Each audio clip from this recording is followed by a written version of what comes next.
Allez, plongeons direct dans le vif du sujet. Aujourd'hui, on décortique un guide absolument génial pour adopter ce qu'on appelle la mentalité de parent-coach. L'idée, c'est de jeter par la fenêtre les méthodes de travail standards, celles qu'on essaie souvent de forcer sur tout le monde. À la place, on va essayer de vraiment comprendre la mécanique unique du cerveau des enfants au moment fatidique des devoirs.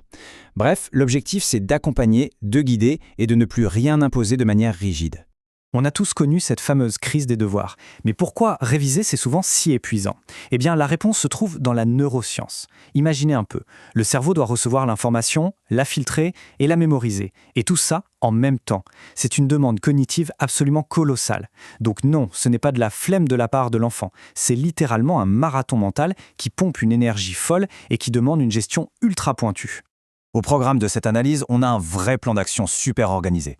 On va d'abord définir cette mentalité de parent-coach, puis on explorera des stratégies hyper concrètes, par âge.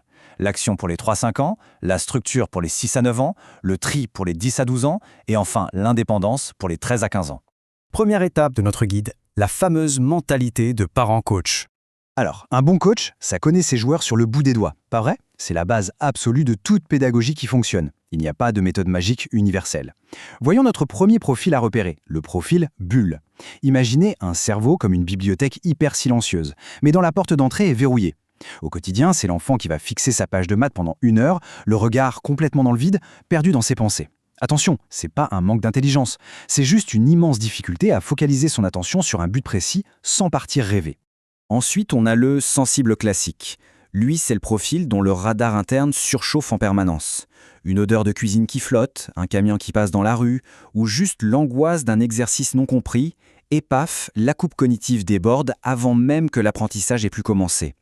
Ce radar est tellement puissant et sensible au bruit de fond qu'il se retrouve complètement saturé et épuise l'enfant en un rien de temps. Et le petit dernier, c'est le sensible explorateur. Comment on le repère? Facile.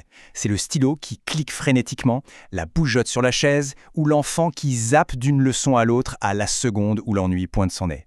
C'est un profil électrique qui a un besoin immense de dopamine et de stimulation. La bonne nouvelle, c'est que l'apprentissage est super rapide. La mauvaise, lui demander de rester assis en silence pour traiter l'info, c'est quasiment mission impossible.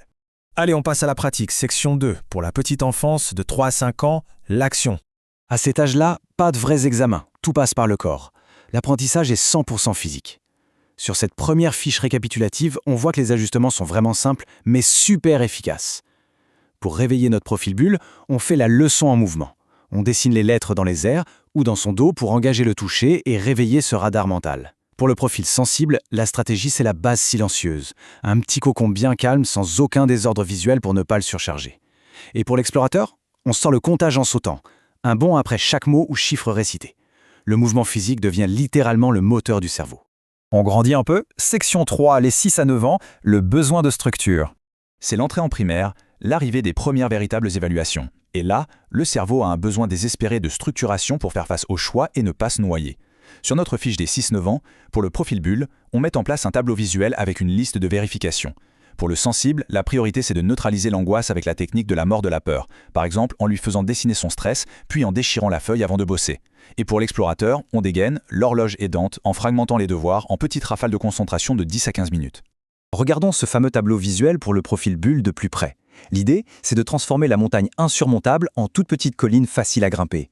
Étape 1, lire le texte. Étape 2, écrire la consigne. Étape 3, faire un seul exercice. Et le vrai truc magique, c'est de faire cocher physiquement un V après chaque étape. C'est pas juste un détail et ça libère une vraie dose de dopamine qui garde le cerveau engagé et motivé tout du long. Pour notre explorateur, on adapte la technique Pomodoro et c'est redoutable. Étape 1, 15 minutes de concentration intense. Étape 2, 3 minutes de pause chrono pour courir dans le couloir, s'étirer ou boire un grand verre d'eau. Étape 3, on retourne au bureau. Exiger de ce profil qu'il reste cloué sur sa chaise 1 heure d'affilée, c'est la pire erreur stratégique. Son secret de réussite, c'est vraiment cet effort court et intense suivi d'un relâchement physique indispensable. Et on continue. Section 4, les 10 à 12 ans, l'art du tri. À la préadolescence, le volume de leçons s'alourdit considérablement. La simple mémorisation ne suffit plus du tout, il faut savoir filtrer. Notre fiche récapitulative montre que pour le profil bulle, on passe à l'enseignement mental. C'est-à-dire, on demande à l'enfant de nous expliquer la leçon comme s'il était le prof. Ça force son cerveau à s'organiser. Le profil sensible, lui, va adorer la carte mentale ou le mind mapping, avec plein de couleurs pour structurer ses idées sans paniquer. Et pour l'explorateur, on amène des outils sensoriels de concentration tactile, comme une petite balle anti-stress, pour occuper ses mains pendant la lecture. D'ailleurs, le contraste entre les besoins de ces deux derniers profils est frappant. Le sensible utilise des codes couleurs dans un carnet pour mettre de l'ordre dans ses idées, le tout dans un environnement parfaitement silencieux. À l'opposé, l'explorateur a un besoin physique presque irrépressible d'outils sensoriels. Lui donner une balle en caoutchouc à malaxer, c'est canaliser toute son agitation motrice. Une fois le corps occupé, l'esprit est enfin libre de se verrouiller complètement sur la page du livre. C'est mécanique. Allez, dernière ligne droite, section 5, les 13 à 15 ans, cap sur l'indépendance. C'est l'ère de l'indépendance et bien souvent des hormones en ébullition. L'attention part vite en vrille et il faut absolument construire une autonomie pour affronter les gros examens. Là, le parent coach passe vraiment en soutien stratégique en coulisses.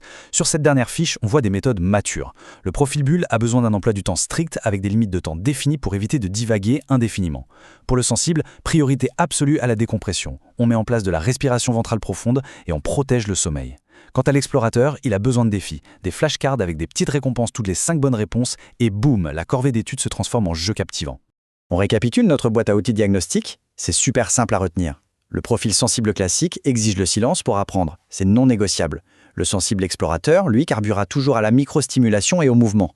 Et enfin, le profil bulle aura invariablement besoin d'étapes morcelées et de couleurs pour maintenir son attention bien éveillée.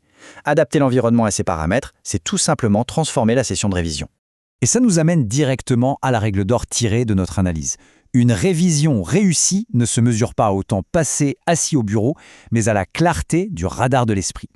Ça, c'est un changement de paradigme spectaculaire. On oublie le chronomètre punitif et les heures de souffrance devant un cahier. Le but du jeu, du parent coach, c'est de faciliter cette fameuse clarté mentale avec les bons outils. Alors, pour conclure cette session, une petite question très pragmatique se pose. Quel profil est assis à la table des devoirs ce soir chez vous ? Et surtout, quelle va être la toute première stratégie de coaching à mettre en place ? Maintenant que la compréhension de ces mécanismes est là et que le manuel de jeu est prêt, il ne reste plus qu'à observer, choisir la bonne tactique et lancer l'action. À vous de jouer.